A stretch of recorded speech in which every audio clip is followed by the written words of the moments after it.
Bismillah. Assalamualaikum warahmatullahi wabarakatuh. Alhamdulillahirabbil alamin. Wassalatu wassalamu ala asyrafil anbiya'i wal mursalin wa ala alihi wa ashabihi wa man tabi'ahum bi ihsanin ila yaumiddin. Faqala Allah Ta'ala fil Qur'anil Karim, A'udzu billahi minasy syaithanir rajim. Bismillahirrahmanirrahim. Wa haramun 'ala qaryatin ahlaknaha annahum la yarji'un. Shadaqallahul azim. Aku berlindung kepada Allah dari segala godaan setan yang terkutuk, dengan nama Allah yang Maha Pengasih lagi Maha Penyayang. Sungguh tidak mungkin atas penduduk suatu negeri yang telah kami binasakan bahwa mereka tidak akan kembali kepada kami, kata Allah Subhanahu wa taala. Surat Al-Anbiya ayat 95. Bapak-bapak, ibu rahimakumullah, bersyukur kepada Allah adalah suatu kewajiban bagi kita sebagai hamba-Nya, karena Allah telah begitu banyak memberikan limpahan rahmat dan karunia-Nya kepada kita, terutama nikmat umur, nikmat kesempatan, nikmat Islam, nikmat iman, sehingga kita bisa menjalankan aktivitas kehidupan ini, terutama untuk beribadah kepada Allah sebagai tujuan penciptaan kita. Karena Allah begitu banyak memberikan rezeki-Nya kepada kita, hanya bersyukur kepada Allah yang Allah minta kepadanya. Kemudian salawat dan salam semoga tercurahkan kepada baginda Nabi Muhammad SAW.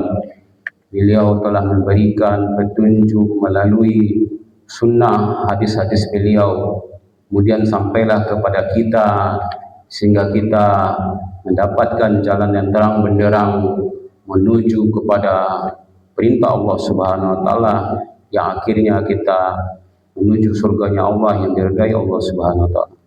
Bapak-bapak, ibu-ibu sedang jamaah subuh rahimahumullah. Pada pagi ini tema kutub kita berandaskan surat Al-Anbiya ayat 95 yang berjudul Siksa dunia tidak berarti menghapus siksa akhirat. Ayat tadi menyampaikan bahwasanya suatu negeri akan dibinasakan oleh Allah, di mana umatnya akan binasa, kemudian mereka akan dikembalikan kepada Allah Subhanahu wa taala. Menurut Yusuf Al-Qaradawi, Dr. Yusuf Al-Qaradawi, negeri yang disampaikan di sini bukan negeri sesuatu negeri yang tertentu, tetapi negeri yang secara umum Allah sampaikan bahwasanya kalau suatu negeri itu dibinasakan oleh Allah Subhanahu wa taala, maksudnya negeri di mana sebelum zaman kita, baik yang akan datang maupun yang sekarang. Kalau zaman dahulu mungkin kita sudah baca di dalam Quran, umatnya Nabi Nuh dibinasakan oleh Allah dengan banjir bandang, umat Nabi Lut dibinasakan oleh Allah dengan gempa yang begitu kuat, sementara umat Nabi Soleh dihancurkan oleh Allah melalui angin 7 hari 7 malam, seperti sehingga bergelimpangan seperti pohon kurma yang dimakan oleh ulat-ulat. Itulah umat-umat terdahulu. Sementara pada semasa sekarang kita telah mendengar pada tahun 2004 bahwasanya negeri kita, terutama di negeri Sumatera yaitu Aceh, telah diluluhantahkan oleh Allah melalui tsunami-nya. Kemudian negeri kita Sumatera Barat tahun 2009 diguncang gempa yang begitu kuat sehingga banyak yang meninggal dunia. Itulah bagaimana Allah memberikan siksaan kepada kita. Kalau sebagai orang beriman itu adalah ujian, kalau sebagai orang kafir itu adalah siksaan atau azab dari Allah Subhanahu wa taala.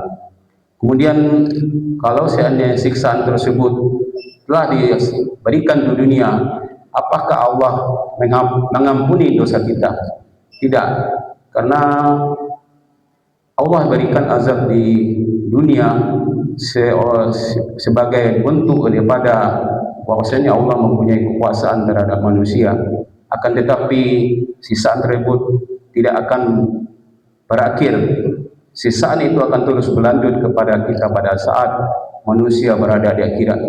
Artinya Allah akan mengisap sesuai dengan apa yang telah mereka lakukan amal perbuatan, apakah amal baik atau amal buruk. Kalau seandainya amal buruk mereka banyak, mereka akan tetap disiksa oleh Allah Subhanahu wa taala di dalam nerakanya Allah Subhanahu wa taala.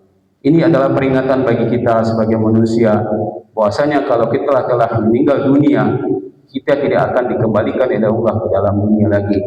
Yang kita lakukan hanyalah menunggu hisab dan perhitungan Allah Subhanahu wa taala, apakah amal kita menjadi ladang untuk kita dimasuki surganya atau amal buruk kita menjadi sebab kita dimasukkan oleh Allah Subhanahu wa taala. Karena Allah tidak pernah menzalimi manusia, Allah hanya akan memberikan sesuai dengan balasannya. Hal ini perlu kita ketahui bahwasanya peringatan bagi kita harus di dunia ini memanfaatkan apa yang kita lakukan di dunia ini, karena dunia ini hanya sebentar. Karena dunia ini menurut Allah Subhanahu wa taala tidak begitu lama, karena satu hari di akhirat nanti sama dengan 50.000 tahun di dunia. Jadi kalau kita cuma melakukan hidup sampai 60-70 tahun, itu sebentar menurut perintah Allah. Oleh karena itu, sebagai hamba Allah Subhanahu wa taala, dengan peringatan surat ini, bahwasanya kita tidak akan dikembalikan oleh Allah untuk beribadah lagi di dunia, maka manfaatkanlah hidup kita di dunia sebagai ukuran tolak ukur bahwasanya kita, pertama, kalau kita telah berumur 40 tahun, itu dianggap sudah waktunya masuk waktu asar, waktu petang hari. Kemudian kita umur 50 tahun, itu sudah masuk waktunya senja atau maghrib. Kemudian umur 60 tahun, itu sudah masuk waktunya isya, dan saat itu kita akan tidur untuk selama-lamanya. Kalau kita sudah berumur 70 tahun, itu adalah bonus. Manfaatkanlah umur kita ini, karena walaupun kita kesakitan atau dalam keadaan sehat, walaupun telah berumur 40 tahun ke atas, ada yang telah sakit-sakitan atau berumur 70 tahun masih sehat, pergunakanlah umur tersebut, karena umur tersebut akan dimintakan pertanggungjawaban dari Allah. Jangan nanti kita menyesal di akhirat bahwasanya kita telah beramal soleh, ternyata amal kita tidak dihitung oleh Allah Subhanahu wa taala, sehingga penyesalan tidak ada gunanya dan tidak akan dikembalikan oleh Allah ke dunia, walaupun itu sesat untuk beribadah kepada Allah Subhanahu wa taala. Itulah tafsir daripada surat Al-Anbiya ayat 95 yang menyatakan bahwa peringatan keras bagi Allah Subhanahu wa taala bahwasanya manusia akan tetap dihisab walaupun telah disiksa di dunia, tapi akan tetap disiksa di akhirat kalau seandainya amal perbuatan buruk mereka masih banyak.